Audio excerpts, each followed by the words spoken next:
आइए हमारे आज के इस कार्यक्रम में हम आपकी मुलाकात द एनिग्मेटिक पूजा भट्ट के साथ करवाना चाहते हैं। आइए कार्यक्रम में उनका स्वागत करें। हमारे प्रोग्राम में आपका बहुत बहुत स्वागत है। Thank you. आप कितनी भाषाएं बोल लेती हैं, उस हिसाब से मैं आपके साथ बातचीत करूँ। Well, I speak Spanish too. Do you want to conduct this interview in Spanish? No, señorita. I think English will be fine. Yes. तो अंग्रेजी में बात करें जी। थोड़ी बहुत टूटी फूटी हिंदी मेरी और कुछ आपकी अच्छी सी जी। उन दोनों बात हो सकती है। आपकी फिल्म डैडी यहाँ पे जब देखी गई तो उसमें एक उभरती कलाकारा को देखकर बड़ी खुशी हुई कि इस छोटी सी उम्र में आप इतनी ज़हीनता से एक किसी रोल को कर सकती हैं। उस फिल्म को करते हुए आपको किस तरह से महसूस हुआ? महसूस हुआ ही नहीं. It just happened so fast, the entire thing. I mean, one just went through it and just did what was supposed to be done. I didn't really think much about what I was doing. You know, there's a bunch of people who do things, and there's a bunch of people who think about doing it. I just do it. Was it basically because it was a film made by your father? Well, yeah, that's the reason I accepted it. I was never interested in becoming an actress. I wanted to be an astronaut. I wanted to go to the moon. I guess that was a bad idea because all the satellites land up in the sea. So I was 15, I was modeling, and he said, do you want to act? And I said, no, I'm not interested. So he said, try it. So I tried it, and I liked it, and I'm stuck. It wasn't as profound as I was being groomed to be a star all my life or something, you know. But something that you've been in that sort of an atmosphere. Well, I've grown up in that atmosphere, but I never wanted to be an actress. Somehow I never considered it. It just happened. What about Dil Hai Ke Manta Nahi? Now that was a great commercial success. Yeah. The storyline was light-hearted. The acting was very It was a good film. Yeah. It was. I think today when I look back, I think that was one of my best films in terms of working on it, and in terms of the kind of film that it was. I can watch it again and again and again. It was a great film to shoot. Amir was a pleasure to work with. I think he's one of the finest actors we have in the country today, and the entire experience was great. It was something that I look back at very fondly. You have acted with quite a few actors, big actors in India, haven't you? No? Who would you like to act then with? Well, if I had my way, I just want to work with Nasir and Paresh and people like that again and again and again, because working with them I learned so much. And so just being on the same set as Nasir was an experience, you know. He's like an institution. You can learn so much from him. Every second you're watching him and learning more. Even Paresh Rawal, who I think is excellent. You're talking about the film Sir. I'm talking about the film Sir. How is it being accepted in India? It's done very well in India. Very well. Contrary to what people thought it would do, it's done very well. People thought it was a copy of one of the English films. Was it? Well, I'm sure they've seen it. It's not. It is not. No, they thought it was To Serve with Love, but it's not. It's different. I asked you earlier when I was talking to you, all you young film stars speak fluent English. Why not make a film in English? We can't make a film in English and expect to run in Bombay, because you have majority of the people who will come in to watch your films who speak Hindi, and they want you to speak in Hindi. And I'd rather do a film which the entire population of India is going to watch than do a film which maybe 10 people are going to watch in some festival somewhere, and I'm going to get an award which is going to rot on my shelf for the rest of my life, you know. I think commercial success is much, much, much more important. Because it brings money? Money is extremely important. Extremely important. Anybody who says that it isn't is either really stupid or is lying. Lying. Yeah. Probably they're not stupid, but I'm sure they're lying. Well, I mean, it doesn't hurt, you know, to have a couple of million in the bank. I'm sure you'd agree with me. So how many millions do you have in your bank? Well, that is nobody's business. Is it a comfortable amount? Yeah, it's comfortable. I manage. I mean, we're deprived and all, but we manage. The begging bowl comes out once in a way. We poor Indians and things. It's okay. I don't think India is as poor as it is depicted. I don't think so either. Why isn't that message being conveyed? I have no idea. I mean, I think it's the filmmakers abroad who kind of have this kind of very warped version of India, where you have people with kind of pock marks on their face and really kind of undernourished, and you have lepers and slums. They think that's all India has to offer. We're not making films like that, so I don't think we're answerable to that.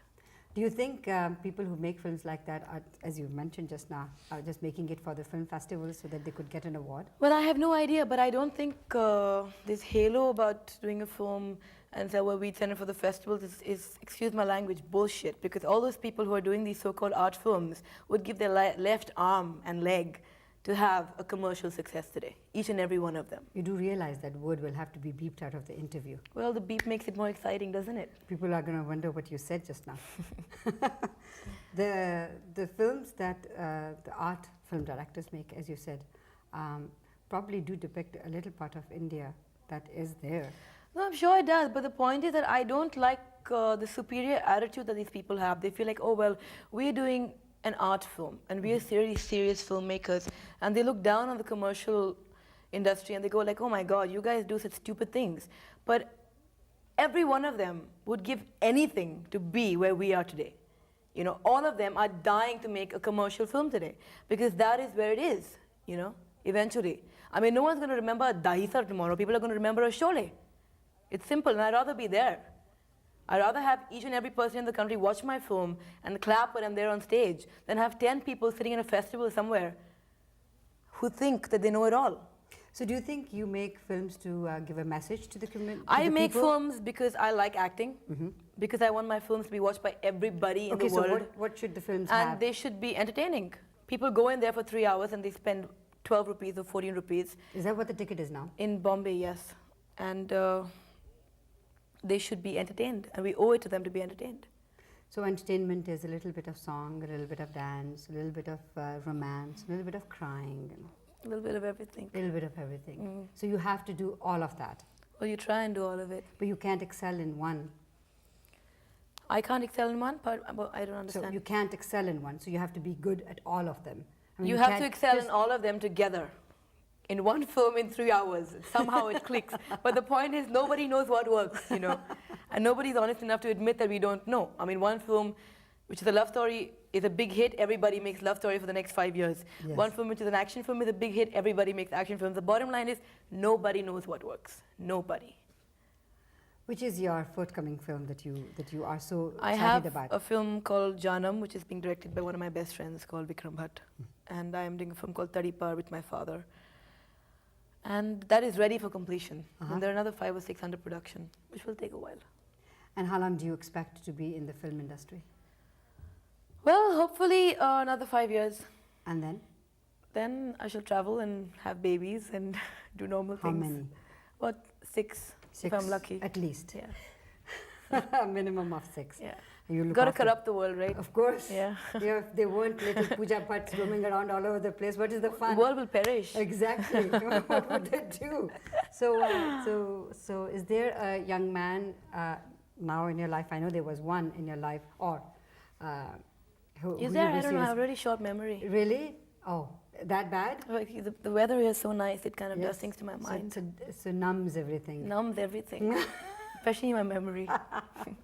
So we're not going to talk about him, I guess. I have short memery. Right, so we can't. No, I guess There not. is another one on the horizon. Can I have a look at your left palm? Maybe I can predict something. If it's not good, lie. Hey, my God. You've got a fantastic palm. I do. Let's. Well, actually, I drew those on before coming. I knew you were You going to did? do that, yeah. I notice a little cross. Is that a religious statement, or is this a fashion statement? Well, it's whatever you want, whichever way you want to look at it. I look at it both. It's It is just there. both. It's just there. It is just there. Yeah, it's just there. But you do believe in the Almighty. I wouldn't say the God, but I believe in a force which is there, which is larger than life. I don't believe in one particular God as such. I mean, I've grown up, because my mother is Anglo-Indian, I've grown up with Christ around my house. It's not like my parents forced me to kind of either go to a mandir or go to a church or go to whatever. They've allowed me to choose whatever I want. But I believe that there's a force which is larger than life, which definitely controls things that happen to a certain extent. That's what I believe in. I think nature is God. And nature doesn't necessarily have to be something beautiful. It could be something really ugly too. Yeah, but It doesn't have to be a waterfall or the mountain or the sky. It could be a leper's wound. It could be anything. I thank you very much for coming to us. You're welcome. It's been fun. I watched your interview you did on Metro. Do you do that regularly? Yeah, I have my own show on television. And what it's called Chalte Chalte? It's called Mere Saath Chal. Mere Saath Chal. Mere Saath Chal. I apologize for saying the wrong word. It's okay. I did manage to see somebody sent the tape to me, and I thought it was Very well done. Yeah. I do want you to have another microphone in that studio though, so that both you and your guest have a microphone. I know. But that was fun. Yeah. And thank you. You're welcome.